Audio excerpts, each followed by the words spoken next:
शादी की पहली सालगिरह पर रोशनी नई दुल्हन की तरह तैयार होकर किचन में खाना तैयार कर रही थी कि अचानक उसकी जेठानी का बेटा पीछे से आया और उसे बाहों में भरते हुए बोला, चाची जी, आप बहुत खूबसूरत लग रही हैं। चाची चाचा को कुछ पता नहीं चलेगा और आज रात में आप और मैं जन्नत का मजा लूंगा। रोशनी 22 साल की एक खूबसूरत लड़की थी, पर उसकी शादी 45 साल के संजय नाम के आदमी से होने वाली थी। रोशनी के लिए यह बहुत दुख की बात थी कि उसकी शादी उसके दुगने उम्र के आदमी से होने वाली है। अब इस बात को लेकर बहुत दुखी थी, पर रोशनी अपने घर वालों के खिलाफ भी नहीं जा सकती थी, क्योंकि उसके मायके में उसके माँ बाप बचपन में ही गुजर चुके थे। वह अपने चाचा चाची के साथ रहती थी। चाचा चाची ने जो रिश्ता उसके लिए ढूंढा, उस रिश्ते को उसे मजबूरन मानना पड़ा। इसलिए मजबूरन मानना पड़ा, वह संजय से शादी करने को तैयार हो गई। रोशनी और संजय की शादी बड़े साधारण तरीके से हुई, क्योंकि संजय की दूसरी शादी थी। उसकी पहली पत्नी दुर्घटना का शिकार हो चुकी थी, इसलिए उसके घर वालों ने शादी में ज़्यादा तामझाम नहीं किया। रोशनी दुल्हन बनकर संजय के घर आ गई। शादी की पहली रात को रोशनी ने संजय से बात तक नहीं की। संजय बहुत अच्छा इंसान था। उसने रोशनी को परेशान न करते हुए तकिया उठा सोफे पर जाकर सो गया। संजय हर रात रोशनी को इस बात करने के लिए कोशिश करता, पर रोशनी के मन में की बात समझकर रोशनी से कहता कि रोशनी जी, जब आपकी सहमति होगी तब मैं आपके करीब आऊँगा। यही कहकर संजय तकिया उठाकर मेरे सोफे पर जाकर सो जाता था। इसी तरह रोशनी और संजय की शादी को लगभग 1 साल गुजरने वाला था, पर संजय ने रोशनी से कभी शिकायत नहीं की। धीरे धीरे रोशनी को यह एहसास होने लगा कि संजय उम्र में चाहे मुझसे कितने भी बड़े हों, पर वह मुझसे एक अच्छा इंसान लगते हैं। अगर वह अच्छे नहीं होते तो आज वह मेरे साथ कुछ भी कर सकते थे। उनका हक बनता है, पर उन्होंने मेरी मर्जी के बिना मुझे छुआ तक नहीं। मुझे उनके साथ ऐसा नहीं करना चाहिए था। अगले दिन रोशनी और संजय के शादी की सालगिरह थी। रोशनी ने सोचा, चलो शादी की पहली रात को ना सही, पर शादी की सालगिरह के दिन मैं अपने आप को संजय जी को हवाले कर दूंगी। अगले दिन रोशनी जब सोकर उठी तो बहुत खुश थी। उसने संजय से कहा, संजय जी, आज हमारी शादी की सालगिरह है। मैं चाहती हूँ कि आज हमारी शादी की सालगिरह यादगार बने। सरप्राइज के तौर पर मैं आपको एक ऐसा तोहफा दूंगी जिसका आप सालों से इंतजार कर रहे हैं। आज पहली बार रोशनी ने संजय से मुस्कुरा कर बात की थी। संजय तो बेचारा रोशनी की एक मुस्कान के लिए तरस गया था। चलते ही रोशनी लाल कलर की साड़ी, मांग में सिंदूर और हाथों में भर भर की चूड़ियां और माथे पर लाल कलर की बिंदी लगाकर एकदम नई नवेली दुल्हन की तरह तैयार हो गई थी। आज वह बहुत खूबसूरत लग रही थी। रोशनी तैयार होकर संजय के घर आने का इंतजार करने लगी। संजय को आने में देर हो रही थी, तो उसने सोचा, चलो किचन में जो काम बचा है उसे निपटा लेती हूँ। रोशनी किचन में काम करने चली गई। वह किचन में काम करती हुई प्रसन्न मन से अपने नए जीवन की शुरुआत के बारे में सोच रही थी कि आज मैं अपने आप को पूरी तरह से संजय को समर्पित करने वाली हूँ।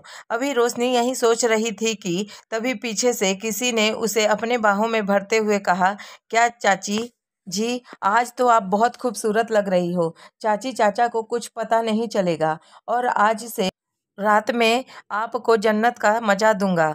रोशनी ने अपने हाथ छुड़ाते हुए पीछे मुड़कर देखा और उसने जेठानी का बेटा रोहन था।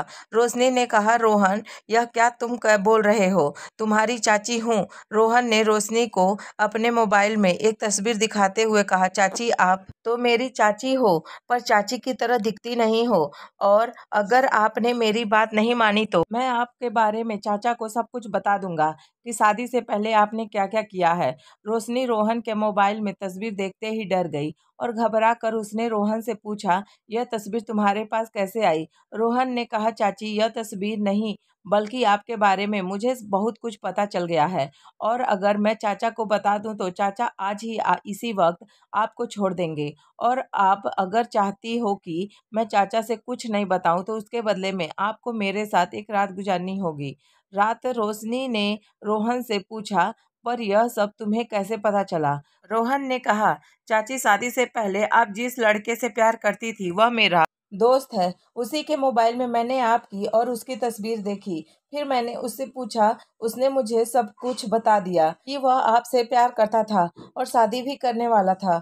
पर आपके घर वाले आप शादी मेरे चाचा से करवा दी। चाची, मेरी नज़र तो आपके ऊपर आपकी शादी वाले दिन से ही थी। मैं पहले ही दिन से आपको हासिल करना चाहता था, पर कोई मौका नहीं मिल रहा था।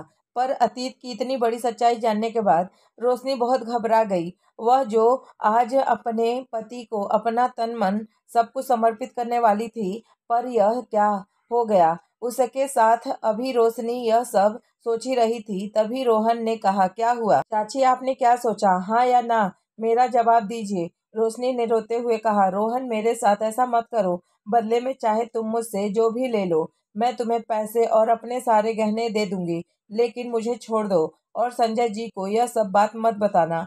अभी रोज और रोहन में यही बातें हो ही रही थी, तभी वहां से संजय आ गया।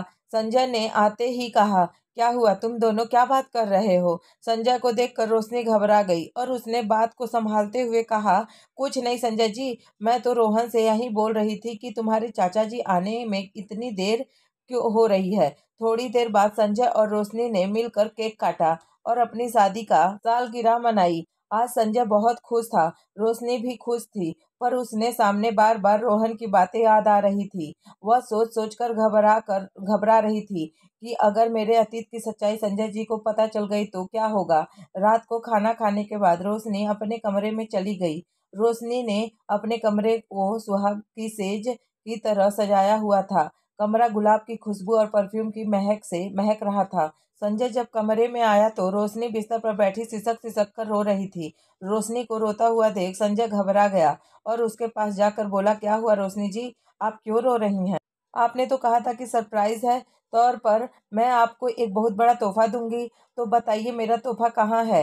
रोशनी संजय के गले लिपट कर फुट फुट कर रोती हुई कहने लगी, संजय जी, वह तोहफा देने से पहले मैं आपको कुछ बताना चाहती हूँ। मेरे अतीत की सच्चाई जानने के बाद अगर आप मुझे अपनाएंगे तो वही आपका तोहफा होगा। रोशनी ने संजय को अपने और रवि के बारे में सब कुछ बता दिया। वह शादी से पहले रवि नाम के लड़के से प्यार करती थी, उसी से शादी भी करना चाहती थी, पर घर वालों जबरदस्ती मेरी शादी आपसे करवा दी। मेरे और रवि के बारे में आपके भतीजे रोहन को सब कुछ पता चल गया और वह मुझे ब्लैकमेल कर रहा है और बदले में वह मेरे साथ एक रात गुजारना चाहता है। रोशनी की मुंह से संजय सब सच्चाई सुनकर सन्न रह गया। उसने कहा, रोहन यह सब करने के बारे में सोचेगा, मैंने सपने में भी नहीं सोचा था। संजय ने रोशनी से कहा, रोशनी जी, मुझे यह सुनकर बहुत खुशी हुई कि आप अपने अतीत को भूलकर मेरे साथ जिंदगी गुजारना चाहती हो, और मुझे इस बात की भी खुशी भी है कि आपने रोहन के साथ न देते हुए मुझे समझा और अपने अतीत की गलतियों का बताया। नहीं तो लोग गलत कदम उठा लेते हैं और बड़े दलदल में फंस जाते हैं। यह कहते हुए संजय ने रोहन के पिता को सारी सच्चाई बता दी और कहा, भैया, आपके बेटे ने जो हरकत करने की कोशिश की है, यह जानने के बाद अब मैं एक पल भी इस घर में नहीं रह सकता। दोस्तों, यह कहानी सिर्फ और सिर्फ मनोरंजन के लिए बनाई गई है। इसका किसी भी वास्तविकता से कोई लेना देना नहीं है। दोस्तों, आपको यह कहानी कैसी लगी प्लीज कमेंट करके जरूर बताएं। अगर अच्छी लगी तो वीडियो को लाइक और चैनल को सब्सक्राइब कर लें। Thank you.